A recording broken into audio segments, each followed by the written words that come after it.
E vários são os problemas que assolam o nosso país na atualidade, mas um dos mais urgentes e complexos se refere ao envelhecimento da população e a sua relação com o trabalho. A cada dia, novos estudos comprovam que é necessário medidas sérias e urgentes para a inserção deste novo profissional, digamos assim, no mercado de trabalho, pois, do contrário, as consequências podem ser drásticas em vários aspectos para toda uma sociedade. Para falar sobre esses desafios, eu estou recebendo aqui no estúdio do Bom Dia Maranhão, Bruna Feitosa, que é advogada e presidente da Comissão de Defesa do Idoso. Muito bom dia, Bruna. Bom dia. Bruna, a gente está falando de desafio. Quais são os principais desafios hoje que a gente pode chamar a atenção do público que está acompanhando, principalmente o público idoso, a pessoa idosa ou quem tem um idoso em casa de repente, em relação a essa questão da inserção da pessoa idosa no mercado de trabalho? Eduardo, primeiramente agradecer a todos os idosos que estão assistindo a nós aqui a entrevista, dizer que ontem foi um dia muito festivo, que é o Dia Internacional do Idoso, não só internacional, mas estadual e municipal também. E é uma realidade que a sociedade tem que começar a se dar conta. Por quê? Atualmente o IBGE nos informa que nós estamos com 14% de idosos no Brasil.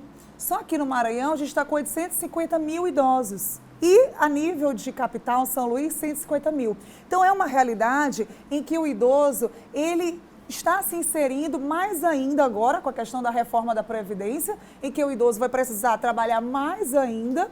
Então é uma situação em que a gente precisa parar para analisar. E eu te agradeço por ter colocado esse assunto na pauta. Pois bem, quanto aos desafios, o principal desafio que a gente precisa com relação ao idoso é a requalificação digital. Por quê? Até mesmo as próprias ferramentas já estão sendo mais simplificadas para que o idoso ele possa se antenar. E essa requalificação digital, nós mesmos lá na OAB tivemos essa demanda e que a gente teve que parar, se planejar por conta da questão do PJE, que é o processo judicial eletrônico. E essa questão é uma realidade que não tem volta, né? Não tem volta, exatamente. É a questão do futuro. Tem que se adequar, não tem jeito. Isso, o futuro chegou.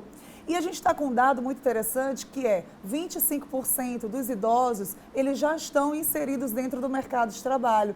Então a gente precisa repensar. E repensar é a gente também chamar o nosso empresariado para estar atento que é proibido qualquer prática discriminatória com relação aos idosos. Está na Constituição Federal, você não pode contratar por questões de idade, né, nem sexo, por conta da questão da isonomia. Então, a gente tem que estar atento também a proteger os direitos.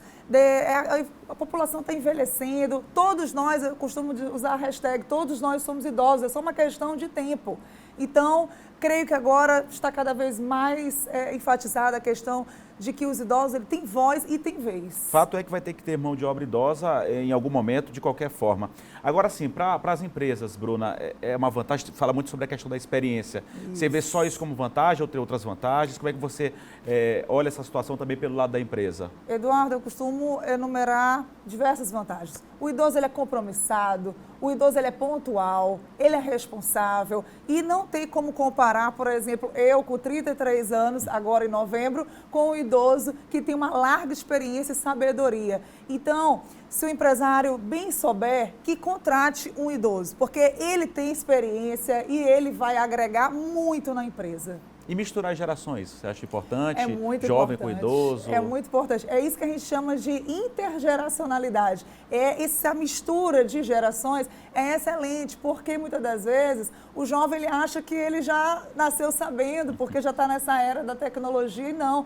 O idoso é que pode muito bem nos ajudar e está sempre colaborando. Na verdade, tem aquela troca de experiências também, que é importante, né? Exatamente. Que é a questão da informatização, como você disse, o jovem já pode ajudar o idoso já pode ajudar de uma outra forma, essa questão da troca de experiências, né? Como é que, às vezes, a empresa tem que lidar com esse conflito, que às vezes existe dentro de uma empresa, isso é perfeitamente normal. Como é que a empresa pode lidar com uma situação como essa, na sua opinião? Olha, eu acho que se a base da empresa for o respeito, e ela sempre tiver aquelas medidas conciliatórias, sempre colocar na pauta da reunião, vamos agregar, vamos tirar essas discussões, aparar as arestas, eu acho que vai estar garantido o próprio princípio da dignidade da pessoa humana, tão preconizado no nosso Estatuto do Idoso. Eu queria que o idoso que estivesse em casa se empoderasse, se tornasse protagonista da sua história, lesse mais o Estatuto do Idoso, lesse a Constituição Federal, para que a gente também possa está atuando lá na OAB. A gente também recebe muitos idosos que têm dúvidas no caso também,